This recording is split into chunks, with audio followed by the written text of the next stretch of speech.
que esta charla se está grabando para que luego podamos colgarla en nuestro canal de YouTube y así podáis verla todas las veces que queráis.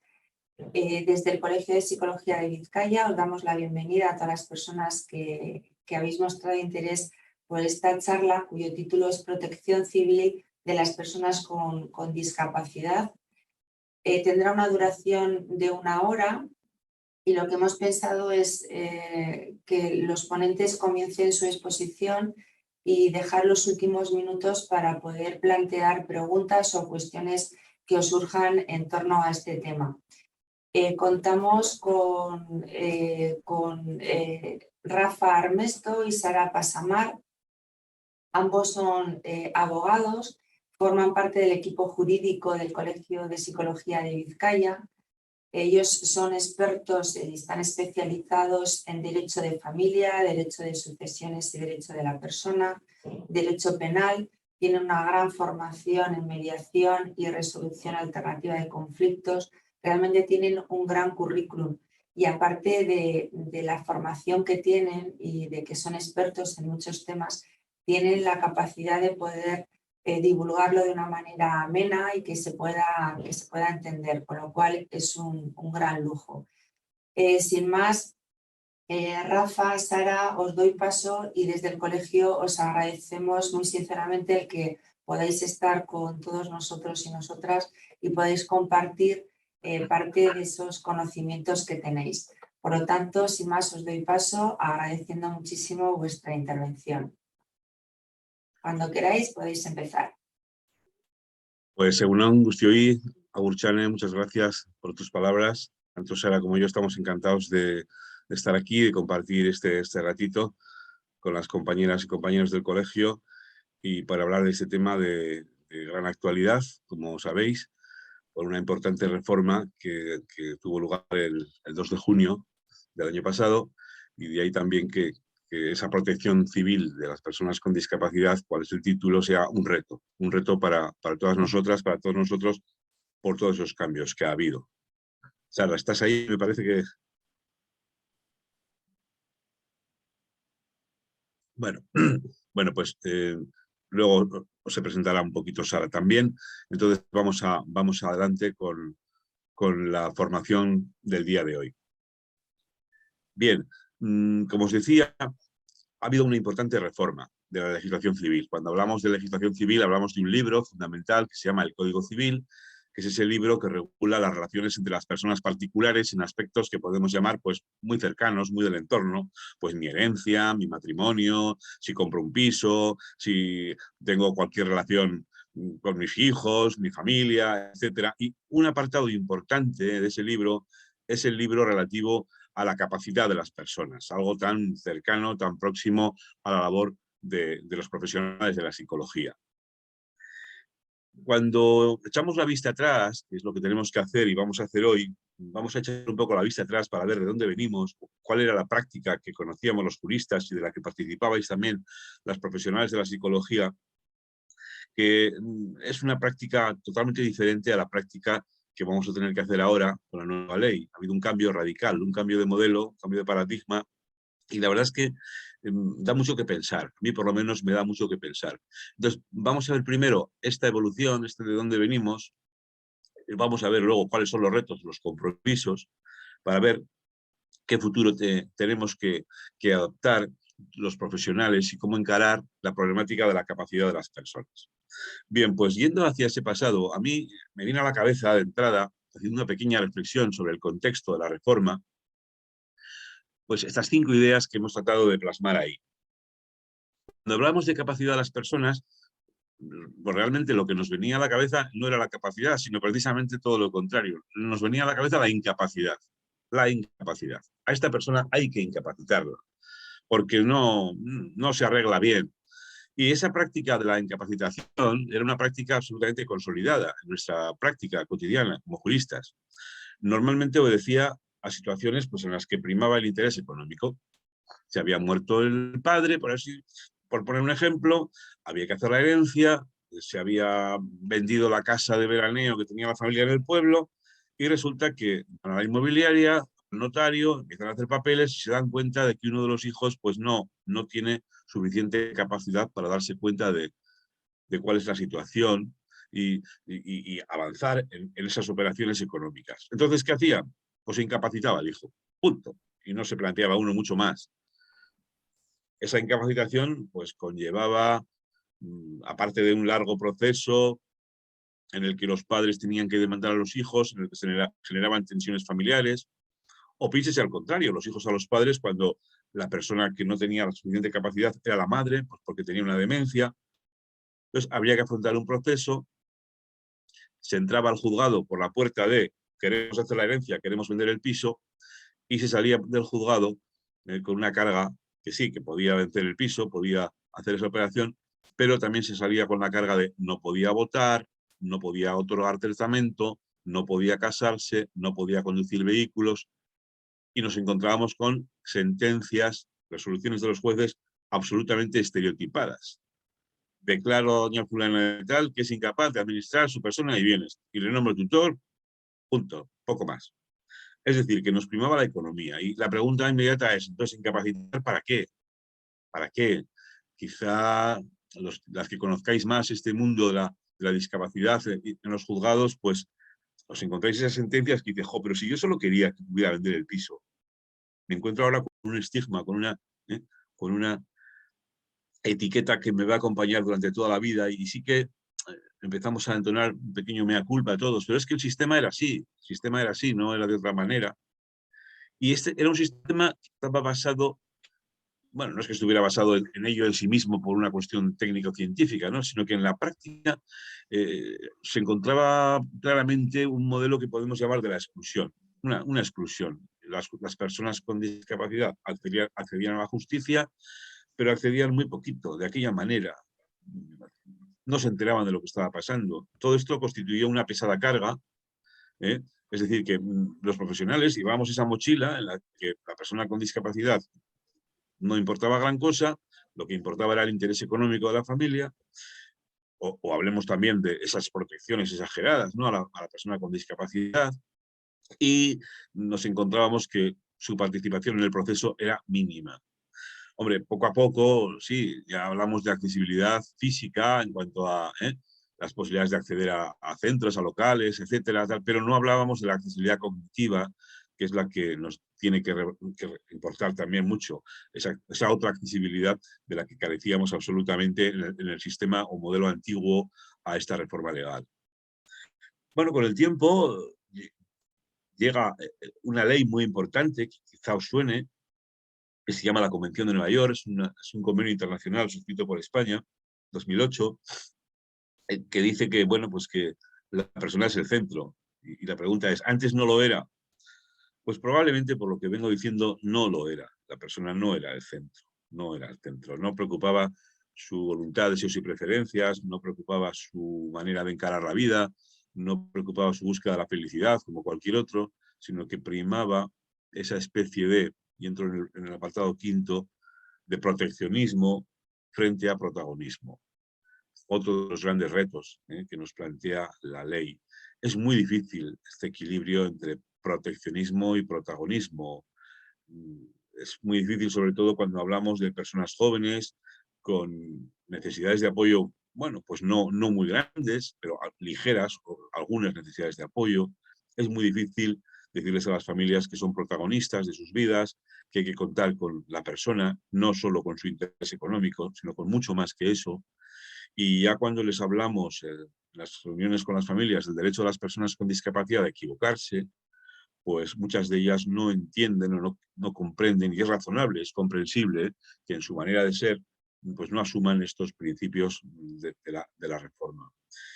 Y digo que no solo las familias, sino también los profesionales, por esa mochila, me gusta insistir en esta idea, esta pesada carga que llevamos desde siglos, por qué no decirlo, y que se concreta, ya entrando un poco más en detalle en nuestro derecho reciente, en ese tratamiento que daba el Código Civil. El Código Civil español, pues al no considerar a las personas con discapacidad, se hacía eco de la corriente sociológica o del sistema propio de la época. Estamos hablando, fijaros, de 1889, que es cuando aparece el Código Civil, las personas con discapacidad eran personas excluidas del sistema.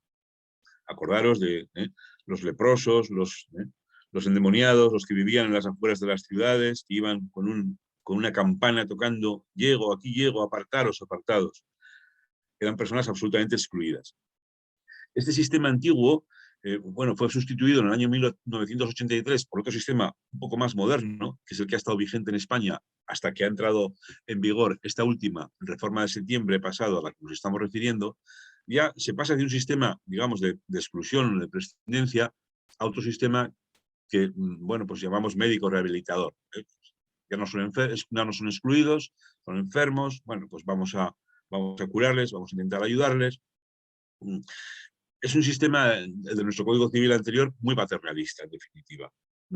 Pero ya el Código Civil anterior permitía hacer cosas, fijaros, no quiero cansaros con terminología jurídica, pero ya en el año 83 nos decía que los jueces en sus sentencias podrían limitar la extensión y límites de la capacidad de las personas. Limitar e indicar la extensión. Es decir, que aquel blanco-negro que antiguamente existía, todos incapaces o todos capaces, ya en el año 83 el legislador nos está diciendo que se puede matizar, que se puede atemperar, que se puede buscar colores grises intermedios. Y la verdad que esto, pues en la práctica no lo hacíamos. Seguíamos con aquel viejo sistema de todo blanco, todo negro. Yo recuerdo las resoluciones judiciales de aquella época. Yo en aquella época daba mis primeros pasos como abogado, justo antes de la reforma del año 83, y las sentencias eran todas iguales, había un espacio en blanco, y ahí se ponía el nombre de la persona. Y todos estaban cortados por el mismo patrón. Ya os digo, en el 83, el juez, el código dice que se puede graduar, pero no lo hacíamos, no se consideraba la necesidad de esta graduación. En el año 2000 hay otra nueva ley, en fin, la tendencia era hay que incapacitar, hay que incapacitar, hay que incapacitar. Bueno, paralelamente a esto, ya más modernamente, en el año 78, la Constitución española, cuyo artículo 19 habla de que los poderes públicos realizarán una política de previsión, tratamiento, rehabilitación e integración de los disminuidos físicos, sensoriales y psíquicos a los que prestarán atención especializada que se requiera y la ampararán especialmente para el disfrute de los derechos que este título otorga a los ciudadanos. Los derechos que ese título otorga a los ciudadanos, no los pongo aquí, pero son todos los derechos básicos fundamentales que tiene cualquier ciudadano, como lo que os estaba diciendo, el derecho a casarse, el derecho a otorgar testamento, el derecho a. Sin embargo, lo que se estaba haciendo es la privación. Aparte de utilizar esta terminología absolutamente impropia, pero que en la época no era tan impropia, de personas disminuidas físicas, sensoriales o psíquicas. Bien, ¿qué pasa? Que llega la Convención de Nueva York, ese libro tan importante del que os he hablado, ese texto llega en el año 2008, y ya no son excluidos, ya no son enfermos, sino que son personas. Pasamos por estas etapas, digamos, de análisis de la concepción de la discapacidad, y cuando hablamos de personas, con mayúscula, bien en rojo, bien escrito, para que todo el mundo entienda que las personas todas somos iguales. Y el artículo 12 de la Convención, y el preámbulo de la Convención, y muchos otros artículos, insisten en la idea de que todos tenemos la misma capacidad. Conclusión, la incapacidad desaparece al nivel legal internacional a partir del año 2008, cuando se adapta, en el caso de España, la Convención, otros países en la fecha de su adaptación, y esta Convención lo que dice a los estados es que cambien sus leyes. A nosotros nos está diciendo, señores, cambien ustedes el Código Civil.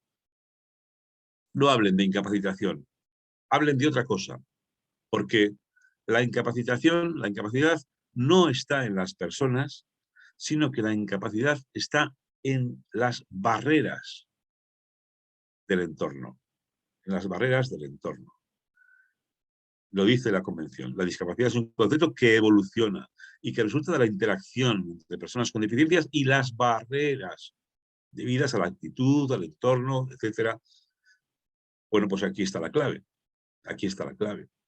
Y poco a poco los estados van adaptando sus legislaciones. En España, en el año 2013, aparece esa Ley General de las Personas con Discapacidad e Inclusión Social, en que ya reconoce el mismo sentido de la Convención de Nueva York, ya habla de las personas que presentan deficiencias físicas, mentales, intelectuales, sensoriales, que al interactuar con diversas barreras, es decir, la discapacidad no está en mí, La discapacidad está en el entorno, está en el edificio, al que si pongo rampa puedo acceder con mi silla de ruedas. El discapacitado, si no hay acceso, es el edificio, no soy yo.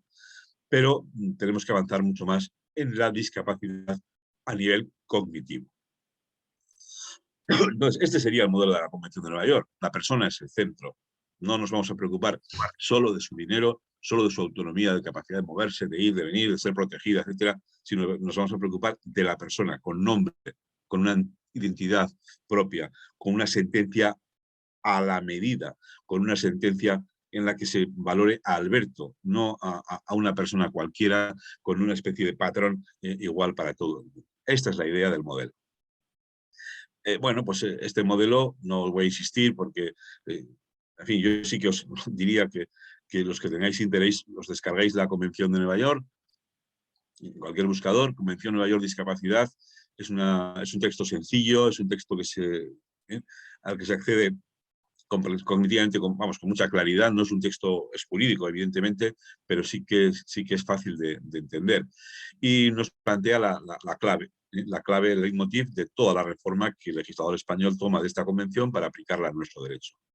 Las medidas ya no habla de incapacitación, sino que habla de medidas relativas al ejercicio de la capacidad jurídica y apoyo en la toma de decisiones. Es decir, que las personas tenemos todas igual capacidad jurídica, todas podemos hacer todo, pero algunas necesitan ciertos apoyos que serán de mayor o menor intensidad para tomar decisiones. Y las pistas, bueno, pues a la hora de prestar los apoyos, pues que hay que respetar los derechos, la voluntad y las preferencias de la persona. No tiene que haber conflicto de intereses ni influencias indebidas entre quien da el apoyo y quien lo necesita. Las medidas o apoyos deben ser proporcionales, adaptadas a las circunstancias de la persona. Es decir, no puede ser que yo quiera un permiso para vender una vivienda y salga sin poder votar, sin poder otorgar testamento. Que se apliquen en el plazo más corto posible, eso es muy importante, muy importante. Ya no tengo un estigma de por vida, sino que si necesito una medida de apoyo concreta para hacer una hipoteca o para casarme, pues se me aplique en el momento en que lo necesite, no que se me prive desde el primer momento de todo ello. Y por último, que estén sujetas a exámenes periódicos por parte de una autoridad o un órgano judicial competente, independiente e imparcial.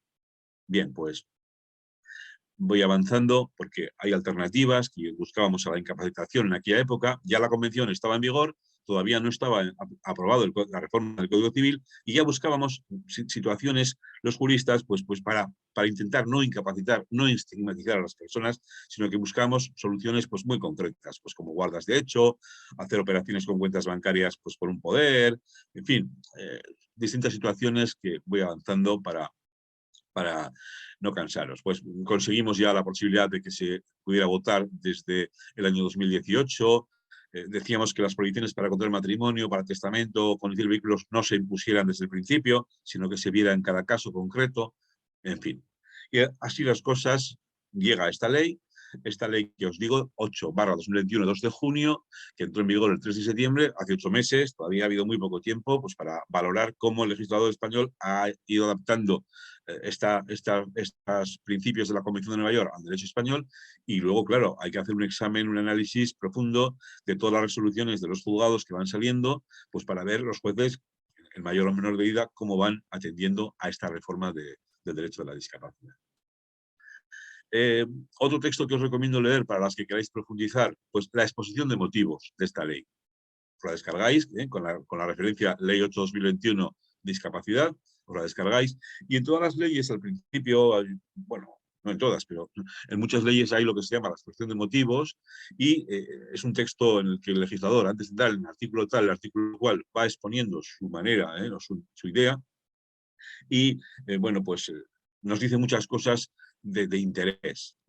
Bueno, pues fijaros que dice que el nuevo sistema, lo que aparece en color verde, el nuevo sistema comprende desde el acompañamiento amistoso, fijaros, un jurista hablando de acompañamiento amistoso, ayuda técnica a las comunicaciones, declaraciones de voluntad, ruptura de barreras arquitectónicas y de todo tipo, el consejo, o incluso la toma de decisiones delegadas por la persona con discapacidad. Es decir, todo esto hay que tenerlo en cuenta.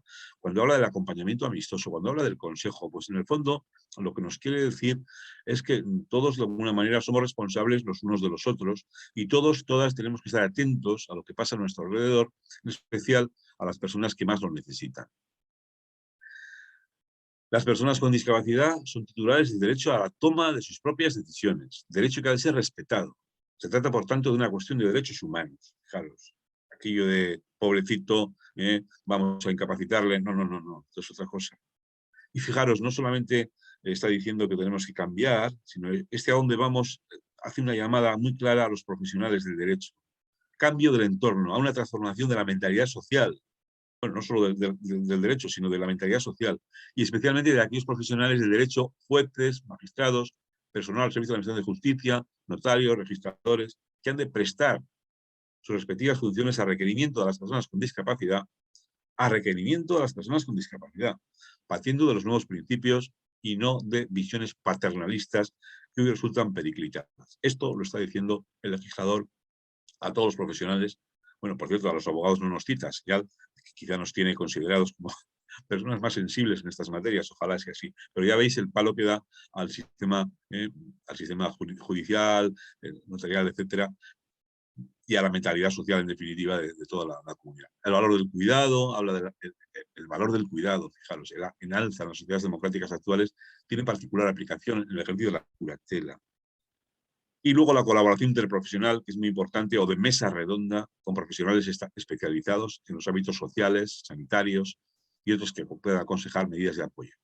O sea que, fijaros lo que nos está diciendo el legislador. Fijaros, yo más que mesa redonda suelo decir mesa camilla, ¿no? Que nos sentemos todos ahí al calor del brasero y los juristas y los no juristas, bueno, pues intentemos adaptar nuestros conocimientos, nuestra ciencia, para buscar cuáles son los apoyos especiales que necesita esa persona en función de su situación personal y única en el tiempo. O sea, bueno, ha habido críticas, evidentemente, a esta ley, pues, porque siempre hay críticas, hay algunas de ellas, hay un único tratamiento para todo, se mete en el mismo saco a la discapacidad intelectual, que a la demencia senil, que a otras problemáticas de salud mental, etc. Bueno, se ha criticado esto. Las críticas habituales, que en algunos casos lo que se constituye como crítica, por ejemplo, a mayor protagonismo, menor protección, pues también se considera elogio. La persona es el centro, en fin, hay distintas situaciones en las que el mayor protagonismo está considerado como un elogio en lugar que un detrimento o una traba. Bueno, en fin, habrá que revisar situaciones injustas, de eso se hablará Sara a continuación. Es decir, que esta ley lo que también trata es de dar una vuelta a todo lo que ha habido hasta el momento y nos obliga a revisar las situaciones. ¿Cuáles son, digamos, en definitiva, las medidas que tenemos que tener en cuenta o tenemos que tomar ahora en cuenta con la nueva ley? Bueno, pues el legislador lo que plantea es una especie de escalera en la que hay que subir poco a poco. En primer lugar, nos dice el legislador que nos tenemos que fijar en lo que se llaman medidas voluntarias de apoyo. Es decir, que tú, yo, cualquiera de nosotros, en un momento de su vida, puede acudir a un notario y decir qué es lo que quiere hacer con su vida el día de mañana cuando no tenga la suficiente capacidad para tomar decisiones. Esto que habréis oído hablar, mandatos, poderes preventivos, etcétera, pues es algo muy aconsejable, pero esto no es nuevo. Esto se podía hacer ya en España desde el año 2003. Lo que pasa es que no tenemos una tradición, tenemos una escasa tradición de poder otorgar poderes a otras personas. Los poderes se basan en la confianza, un poder es muy barato, se hace con rapidez y, en definitiva, pues cualquier persona puede acudir a un notario a decir cómo quiere que sea su vida. Y se pone especial interés también en que las propias personas con discapacidad acudan a un notario. Claro, esto, como digo, también se podía hacer antes, pero bien es cierto que cuando una persona con discapacidad iba por una notaría, pues ya se ponían en guardia, lógicamente, pues porque era la práctica habitual de la época. Acordaros de la pesada mochila que teníamos y decíamos, pero ¿cómo una persona con discapacidad pudiera un notario hacer un poder? Pues igual sí, vamos a probar que sea el notario el que determine si puede o no puede tener capacidad para la toma de sus propias decisiones. Bueno, en este mundo de las medidas voluntarias de apoyo hay un poco de confusión, porque aquí metemos en el mismo saco el testamento vital, los poderes, las cláusulas de exclusión. Bueno, hay que delimitar un poco los sectores, pero Lo que me estoy refiriendo es cuando la persona da unas medidas voluntarias de apoyo en el sentido de que dice pues dónde quiere vivir, con quién, cómo quiere que sea su vida, que quiere seguir siendo socio del Atleti, que no le borren, porque el tutor antes lo podía hacer cuando quisiera. Dar instrucciones para que su vida sea como él quiere, una vida plena. Entonces, cuando no hay medidas voluntarias de apoyo, vamos a dar un paso y subir por el siguiente escalón. Cuando hay un defecto o insuficiencia de las medidas voluntarias, porque las medidas voluntarias también pueden ser insuficientes, se puede haber dado un poder, pero que no es tan completo como luego la vida me ha pedido, las necesidades de la vida me van pidiendo, ¿no? Pues nos centramos en lo que llamamos la guarda de hecho, el apoyo cercano. Esta figura me parece de gran utilidad y ha adquirido ya carta de naturaleza con la nueva ley. Hay que ver si hay un guardador de hecho. ¿Para qué queremos incapacitar a un anciano o una anciana que vive felizmente en casa de su hija o en su propia casa con personas cuidadoras, que ya ha dado una firma a su hija en una cuenta bancaria, que ya tiene, en fin, tiene más o menos cubiertas sus necesidades, que lleva una vida más o menos feliz desde el punto de vista personal? Entonces, ¿para qué le vamos a meter en ese magnum de la incapacitación que os decía que funcionaba con la vieja ley? Hubiera sido carne de cañón cualquier persona anciana con la vieja ley para ser incapacitada. Pues ahora ya no. Ahora ya no. Únicamente cuando ese guardador de hecho necesita hacer una actuación precisa, por ejemplo, vender aquel piso, ese guardador de hecho va a tener que pedir permiso al juez para hacer determinadas operaciones importantes. Pero si hay un guardador de hecho, pues no vamos a avanzar más. Bien, en defecto de las medidas voluntarias, en defecto de la existencia de la guarda de hecho, no tiene por qué haber la guarda de hecho, nos encontramos pues ya con las medidas judiciales, que como veis son bastante residuales. La guarda de hecho ha supuesto una verdadera revolución, introducirla aquí. ¿Y cuáles son las medidas judiciales? Pues son de dos tipos. Las que constituyen un apoyo continuado, que se llaman curatela asistencial o curatela representativa, o las medidas que no requieren un apoyo continuado, sino requieren un apoyo ocasional, aunque sea recurrente, que es lo que se llama la defensa judicial.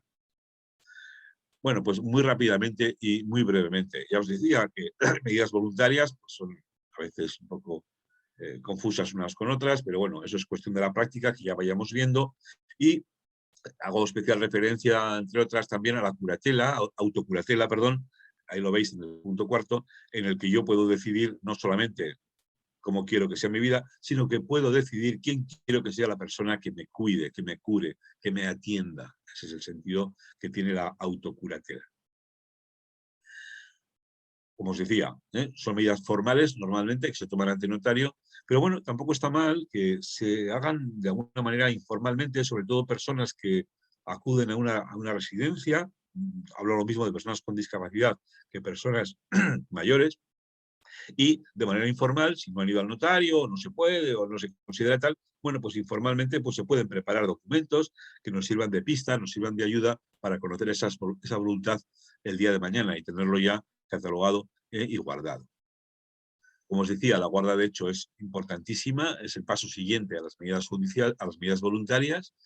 Y dice aquí, la realidad demuestra que en muchos supuestos las personas con discapacidad están adecuadamente asistidas o apoyadas en la toma de decisiones y el ejercicio de su capacidad jurídica por un guardador de hecho, generalmente un familiar, pues la familia sigue siendo en nuestra sociedad un grupo básico y de solidaridad y apoyo entre las personas que la componen, especialmente en lo que atañe a sus miembros más vulnerables, que no precisa de una investidura judicial formal. Pues, y añade, para todos los casos en que se requiera que el guardador de hecho realice una actuación representativa, se prevé la necesidad de que obtenga una autorización judicial ad hoc. Bien, bueno, pues voy pasando esta serie de ideas que están ahí en el documento, que bueno, luego tendréis posibilidades de acceder a él, ¿vale? En la que se hablan de, bueno, pues distintas situaciones. Pues me voy a detener en tres casos muy, muy concretos de supuestos prácticos que eran poco frecuentes que no se incapacitara, pero muy rápidamente. Una persona mayor que vive sola y compra compulsivamente libros a los vendedores que llaman a su puerta. Un hombre joven que tiene problemas de adicciones, trabaja normal en una empresa, tiene una nómina, paga su hipoteca, paga su vehículo que está comprando a plazos, pero cuando tiene problemas, pues ese mes la nómina desaparece en 4 días. Una mujer adulta con discapacidad intelectual que convive con su pareja, que tiene un patrimonio importante, pero que, bueno, pues es muy gastadora, en fin, tiene problemas porque tiene una tarjeta de crédito y gasta, y, en fin. Pero tiene una vida plena, con autonomía, con una discapacidad intelectual leve, muy, muy ligera. Bueno, pues las tres personas con esa problemática que tienen en la legislación anterior hubieran sido carne de cañón absoluta, pues para ser incapacitadas y haberles puesto ese estigma para toda su vida y esa negación de derechos. Pues esto con la nueva legislación no tendría por qué ser así. Son prácticas que hicimos antes de la entrada en vigor de la ley, que salieron bien en los Juegos de Bilbao, y en los tres casos se designó un guardador de hecho. A la señora mayor fue a su hija, al chico que tenía los problemas de adicciones fue su madre, y a la chica que tenía discapacidad, pero que vivía en pareja y hacía una vida normal absoluta, pues a un primo suyo, un miembro de la familia. No se les incapacitó, se les puso ese apoyo precisamente para administrar su economía. Pues eso que antes era la excepción, ahora se va a convertir en la regla general. Bien, por avanzar un poquito, tenemos también otras situaciones. Bueno, pues cuando os decía que el defecto, la guarda de hecho a veces es difícil de acreditarla, pues porque no tenemos un documento, a no ser un documento judicial, eso ya iremos viendo. En la práctica, pues se puede utilizar el libro de familia, se pueden utilizar diligencias en la fiscalía si es que existen, se puede hacer en el juzgado también, cuando no hay más remedio, y también se puede hacer ante notario un acta notarial de notoriedad que se llama para determinar que una persona es guardadora de hecho de otra. Bueno, avanzamos que el guardador de hecho, como os decía, necesita especial autorización para determinados actos. Como veis, la mayoría son actos de contenido económico. En estos casos, pues hay que acudir al juez para que el juez dé la correspondiente autorización. Y no será necesaria la autorización cuando el guardador de hecho tenga que solicitar alguna prestación económica por la persona con discapacidad, es decir, las prestaciones económicas habituales, o para realizar actos que tengan muy escasa relevancia. Claro, el legislador no nos dice cuáles son esos actos de escasa relevancia, ya iremos viendo en la práctica. ¿Veis? Pues si hay un paraguas protector, si la familia protege, si la salud protege, si el ocio está controlado, la economía, pues entonces no hace falta entrar en una siguiente medida. Ya tenemos suficiente con la guarda de hecho. Ahora, habrá situaciones en que el paraguas pues no sea suficiente medida y habrá que dar el paso a otras medidas, que son las judiciales de apoyo. Las medidas judiciales de apoyo se toman en el juzgado y la fundamental es la curatela. La curatela es la clave. La curatela puede ser de dos tipos, asistencial y representativa. La curatela conlleva respetar la voluntad de sus y preferencias. Si es asistencial, bastará ese apoyo, ese acompañamiento, ese vamos juntos de la mano. Tú y yo lo hacemos juntos, el curador y el curatelado, pero si eso no es suficiente, pues entonces el curador tendrá funciones no solamente de apoyo, sino que tendrá funciones también de representación. Se planteaban problemas con esta materia, problemas sobre todo al principio. Bueno, vamos a ver, si una persona quiere actuar y hay que respetar su voluntad, deseos y preferencias, si quiere actuar en contra de sí misma o en contra de terceros, ¿cómo es posible que el juez tenga que respetar esa voluntad, esos deseos y preferencias que nos dice la ley?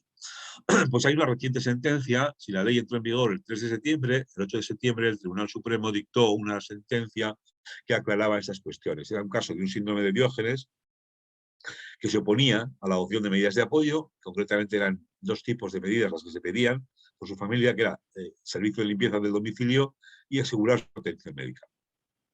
Él se oponía, pero el Tribunal Supremo pues, dijo que, a pesar de su oposición, su voluntad, deseos y preferencias, en este caso, o en estos supuestos, no justificaban el adoptar una medida en contra de la voluntad de la persona. Justificaban, perdón, adoptar una medida en contra de lo que quería la persona. Y dice así, fijaros lo que dice. No intervenir en estos casos bajo la excusa del respeto a la voluntad manifestada en contra de la persona afectada sería una crueldad social. Abandonar a su desgracia a quien por efecto directo de un trastorno no es consciente del proceso de degradación. Bueno, pues ya nos ha puesto el Tribunal Supremo algunas pistas, es la primera sentencia en esta materia, y ya iremos viendo cómo atemperar ese deseo, esa preferencia, esa voluntad con situaciones pues, en las que, en fin, la persona no funciona bien. Y bueno, pues esa voluntad de esas preferencias pues nos tiene que hacer ver que muchas veces pues queremos disfrazar a las personas, ¿no? E incluso que queremos que, en fin, hacer algo que a ellas no les gusta, ¿no? Igual no les gusta. Bueno, pues tenemos que ser respetuosos en ese sentido, pero sobre todo atemperar y tampoco pensar que las personas con discapacidad son superhéroes, como ese Superman, y hacerles pues que hagan las cosas con absoluta perfección y exigirles más de lo que realmente podemos. Su voluntad, deseos y preferencias está por encima de muchas de las medidas que nosotros muchas veces adoptamos. Bueno, en fin, la curatela representativa estaría en el último peldaño de la escalera. Es decir, primero las medidas voluntarias, luego la guarda de hecho, luego la curatela asistencial en la que asisto o acompaño y por último la curatela representativa que ya represento, ya no tengo posibilidades. No es posible determinar la voluntad, deseos y preferencias. Estos serían los casos más extremos, serían la excepción final, que en la legislación anterior eran la regla, es decir, que eran las tutelas. La tutela era el organismo jurídico representativo. Y fijaros lo que nos dice el legislador. Estas medidas de curatela representativa, para tomarlas, hay que tener en cuenta la trayectoria vital de la persona, sus creencias, sus valores, así como los factores que ella tuviera tomado en consideración con el fin de tomar la decisión que habría adoptado la persona en caso de no requerir representación. Fijaros qué importancia tiene la investigación, ¿no? De ahí la importancia de las situaciones de precuratela, es decir, o lo que os decía, de tomar notas, escribir las cosas que la persona vive, las cosas que la persona cree, para que el día de mañana, pues hay que echar mano, pues podamos avanzar y dar esa respuesta a los apoyos que necesita. Bueno, sin más, no voy a extenderme mucho más con esto porque unos minutos y voy terminando con mi apartado para que Sara ya entre más en concreto en las cosas inmediatas que hay que hacer ahora con la nueva ley.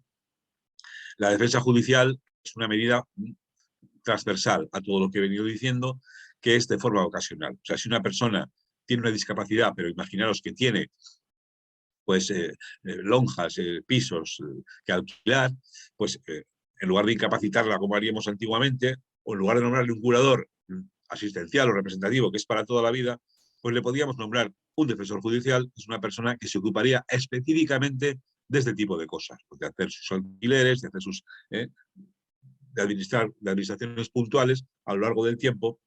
Bueno, es una medida novedosa porque el defensor judicial, si las que hayáis oído probablemente, si tenéis relación con estas materias, el defensor judicial es una persona que intervenía pues, cuando había un conflicto de intereses o cuando todavía no se podían adoptar unas medidas judiciales. Aquí se plantea el defensor judicial, lo veis ahí en el número 5, de una manera autónoma, pero bueno, ya lo iremos viendo y en la práctica ya iremos avanzando.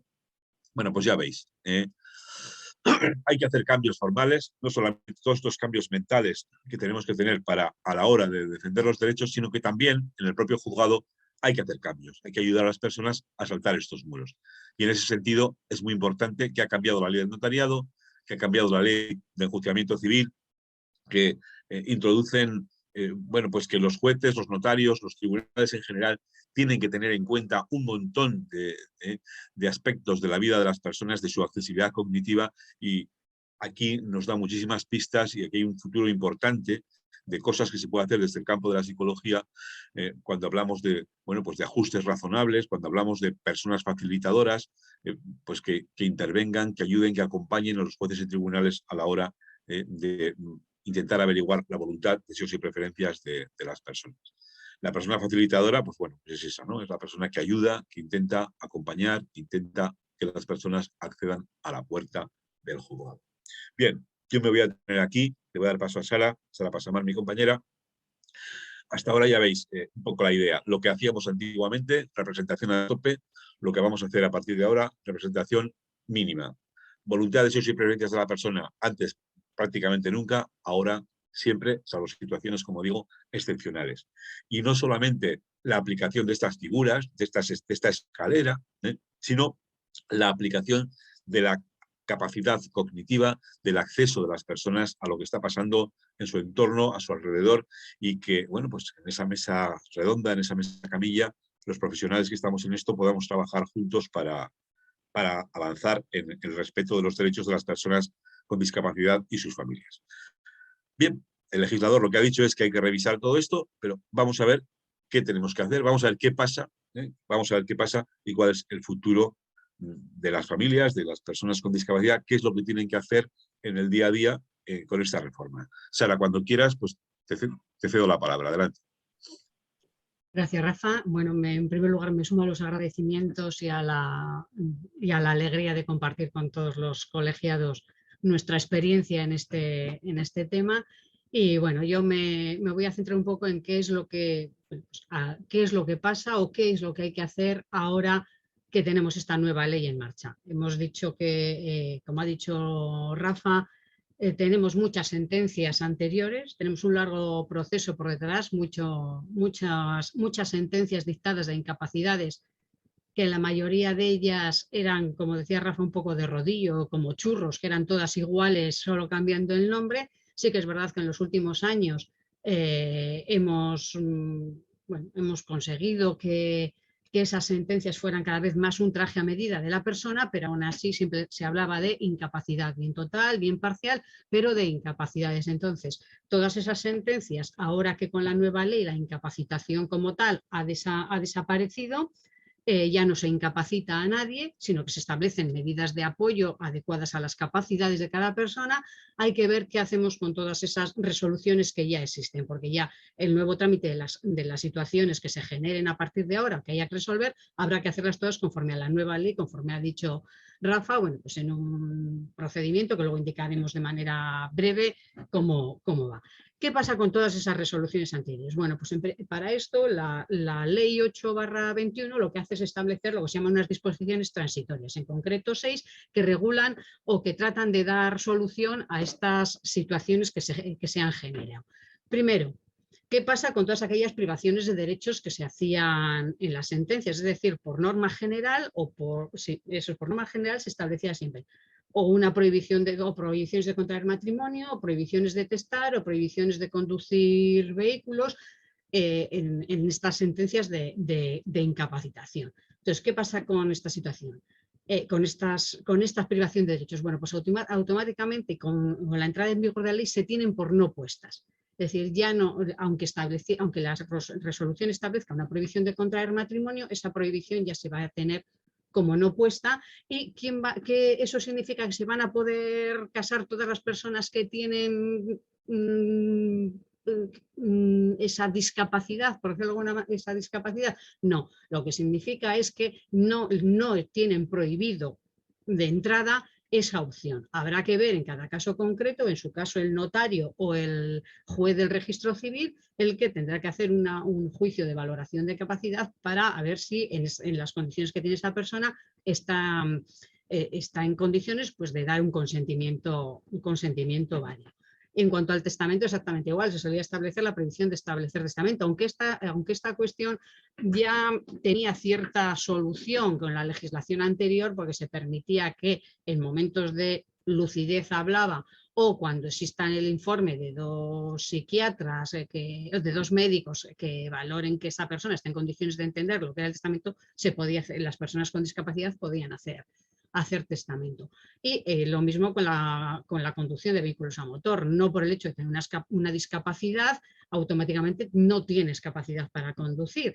Entonces, bueno, dependerá evidentemente del superar los controles o los requisitos legales que se establecen para obtener el permiso de conducir, como puede ser, pues, el psicofísico, el teórico, el práctico.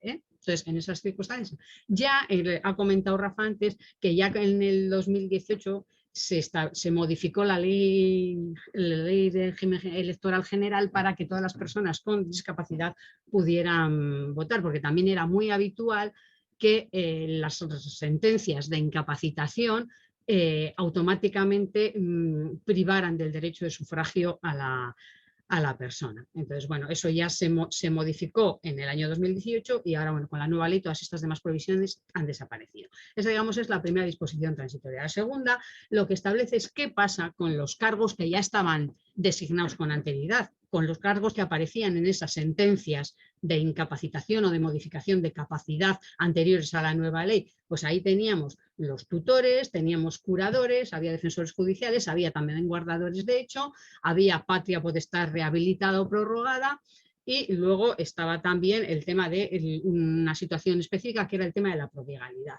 Que la prodigalidad era cuando se determinaba que una persona dilapidaba sus bienes y necesitaba a alguien que digamos, le asistiera o le tutelara en ese ámbito concreto. Bueno, pues respecto a los que entonces con la ley antigua se denominan tutores, van a ser, digamos, el equivalente al curador representativo, el que comentaba Rafa de que no tiene ni capacidad de decisión y es el tutor, en este caso el curador, el que toma, digamos, las decisiones, y tendrá que ser todo conforme los tutores antiguos se regirán por las normas de los curadores representativos de la nueva ley.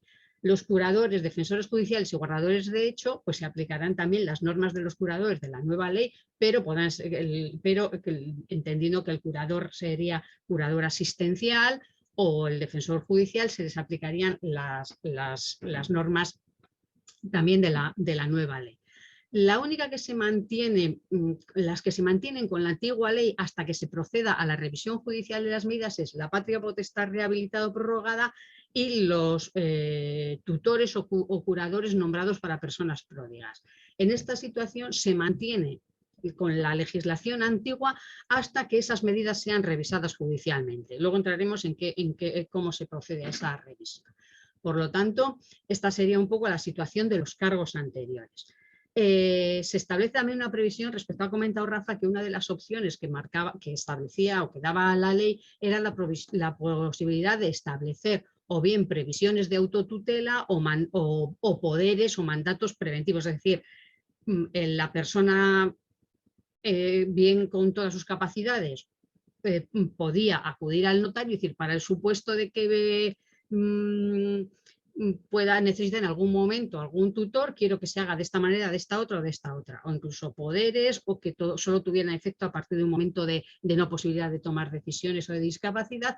Bueno, pues todas esas situaciones también se entienden referidas todas como en lugar de autotutela, como autocuratela. Es decir, siguen existiendo esas posibilidades, lo que pasa que habrá que establecer que las normas por las que se van a regir van a ser por las de la nueva ley, pero refiriéndolas como autocuratela, o poderes y mandatos preventivos seguirán existiendo igual y por lo tanto seguirán funcionando de la misma manera, pero con la adaptación a la nueva ley.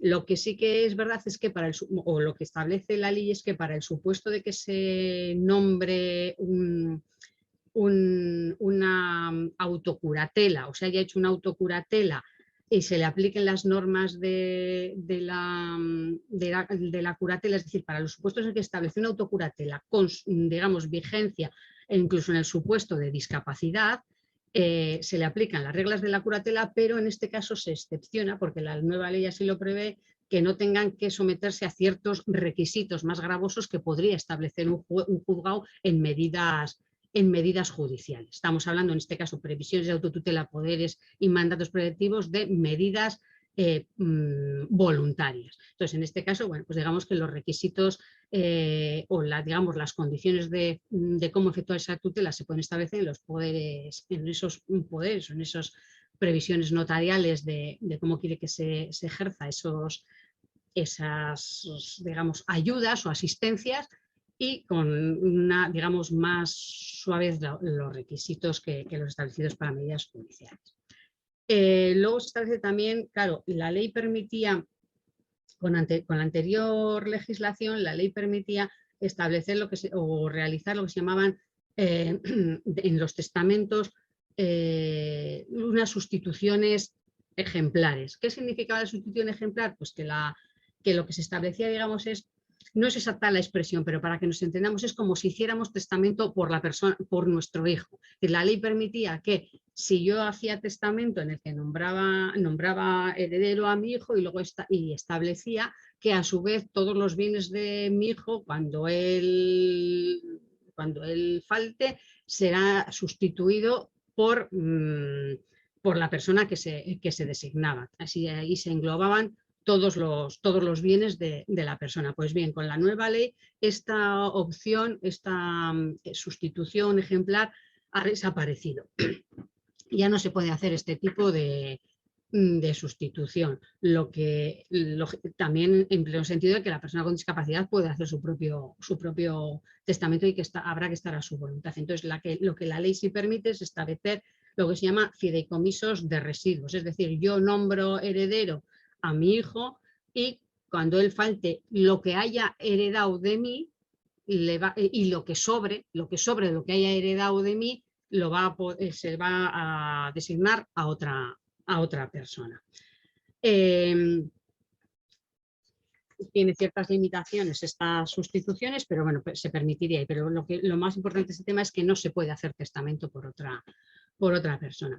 Luego vendría la situación de las medidas que ya están acordadas, ¿qué va a pasar con ellas? Porque estamos diciendo que la nueva ley tiene otro paradigma y otro sistema de funcionamiento. Entonces, ¿qué va a pasar con esas medidas? ¿Automáticamente quedan anuladas, quedan revocadas, van a seguir subsistiendo? Bueno, pues las medidas establecidas ya en sentencias anteriores van a seguir vigentes hasta que sean revisadas expresamente. ¿Cómo se puede hacer esa revisión? Esa revisión se puede hacer de dos maneras. Una, la propia persona con capacidad modificada, la persona que está declarada, digamos, incapaz en esa sentencia, en el caso de los pródigos, el que ya esté declarado pródigo, los progenitores con patria potestad rehabilitada o prorrogada, los tutores, los curadores o los defensores judiciales o los apoderados preventivos que estén designados en esos poderes o mandatos van a poder solicitar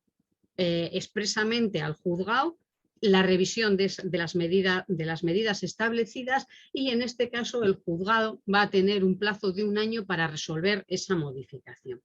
¿Qué pasa en aquellas otras situaciones en las que no se solicite? ¿Se van a quedar ahí en el sueño de los justos? No. Lo que establece la ley es que si no se solicita la revisión, los juzgados de oficio o bien a instancia del Ministerio Fiscal tienen un plazo de 3 años para revisar todas las sentencias que establezcan que hayan incapacitado o que hayan establecido modificaciones de capacidad o hayan establecido algún tipo de medida de apoyo. Entonces, el plazo será en 3 años deberán estar revisadas todas esas situaciones y se adaptarán a la nueva ley. Pues como hemos comentado, la patria potestad rehabilitada prorrogada ha desaparecido, por lo tanto pasarán a ser curadores, bien asistenciales, bien representativos, aguardador de hecho, defensor judicial, dependerá de la situación o si hay medidas voluntarias, pues entrarían en juego esas medidas voluntarias.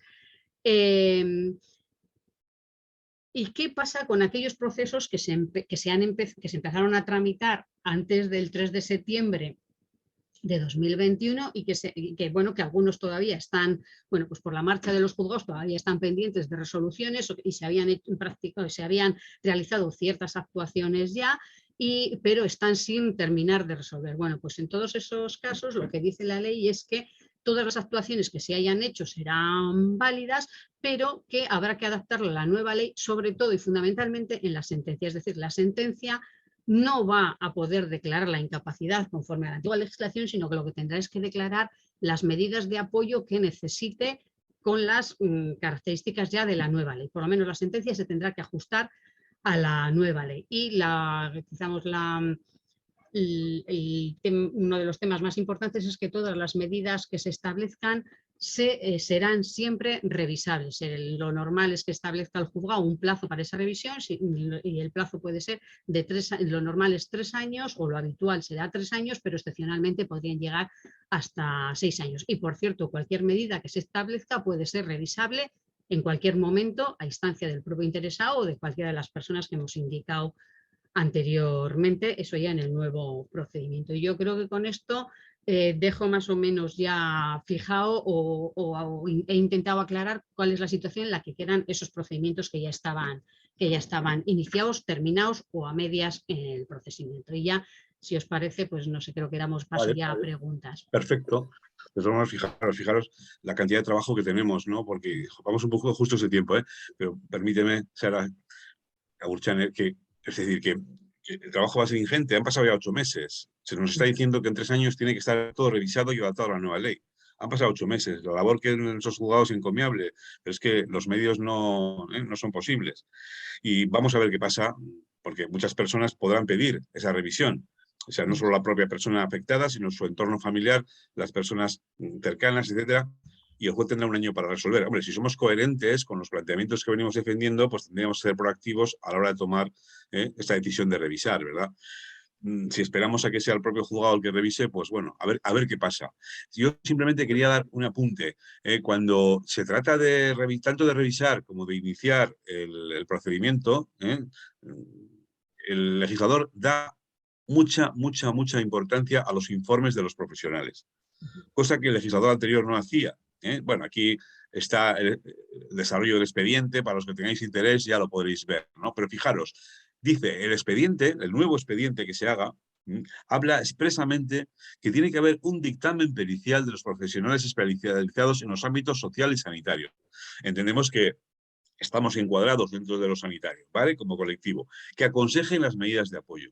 Pero es que dice que tiene que necesariamente establecerse este dictamen. Y lo que está pasando es que hay muchísimos procedimientos que carecen de ese dictamen pericial porque las fiscalías, que son las que las que muchas veces inician este procedimiento, no tienen quizá este servicio. Entonces están oficiando a los ayuntamientos, a los servicios sociales de base, para que estos servicios presten esos informes, tanto social y en su caso sanitario, a través de salud, ¿no?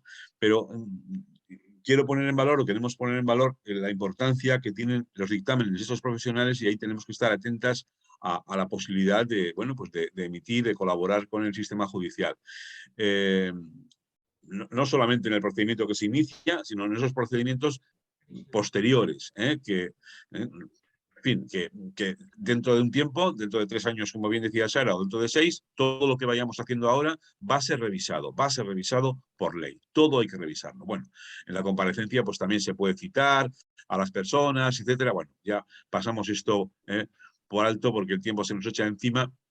Y por último, ya, y termino de verdad, la ley pone también en valor a las entidades del tercer sector de acción social, colaboradoras de la Administración de Justicia. O sea que se está abriendo aquí un campo importante para que entidades en las que muchas veces están encuadrados profesionales de nuestro colectivo de psicología, pues que aporten conocimiento experto para colaborar con la Administración de Justicia, actúen como interlocutores, colaboren con la Administración de Justicia, etcétera, etcétera. Y también dice la ley pues que tiene que haber una formación de medidas de apoyo a personas con discapacidad. Y ahí yo sí que creo que no solamente a la hora de informar en el juzgado cada caso concreto, como os decía, sino que de cara al futuro, de cara a las entidades del tercer sector, ahí cobra un papel importante la labor de nuestro colectivo.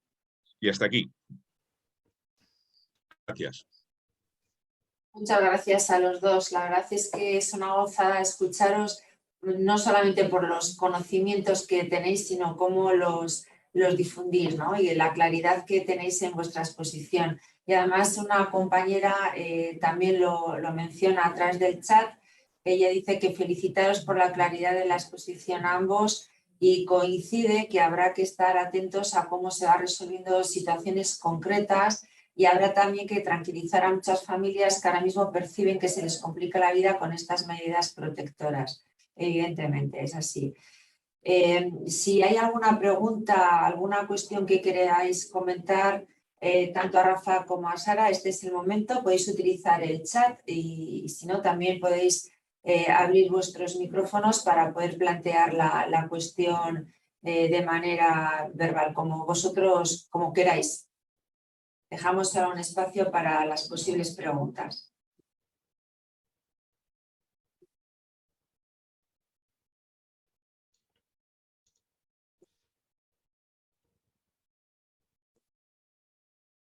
Rafa, Sara están agradeciéndoos la exposición. No sé si habrá alguna cuestión concreta. De todas formas, por supuesto, estamos a disposición de todos los colegiados en cualquier duda que les pueda surgir en estos temas, por supuesto. Gracias, Sara. Pues no sé, si no hay nada, creo que lo habéis dejado todo clarísimo, Sara, Rafa. Todo muy claro, muy expositivo, muy sencillo de escuchar. Ahora otra cosa es el aplicar todo esto y el colaborar en toda esta situación. Sí, hombre, el mensaje sería lo que decía la compañera colegiada, tranquilidad. porque esto que nos viene, pues bueno, ya iremos viendo. También hubo una reforma en el año 1983, que he dicho yo, ¿no? Y todavía hay gente que todavía no la tiene quizá asimilada, ¿no? Todavía está en esa fase de etapa de médico rehabilitadora. Bueno, vamos a darnos tiempo, con calma, con tranquilidad, proactivos, pero con cabeza, con buen asesoramiento. No vaya a ser que nos pasemos de frenada. Hay que ver cada caso concreto. Ya no se puede generalizar como antes. Eso sería lo fundamental. Y a partir de ahí, bueno, pues ya iremos viendo y a vuestra entera disposición.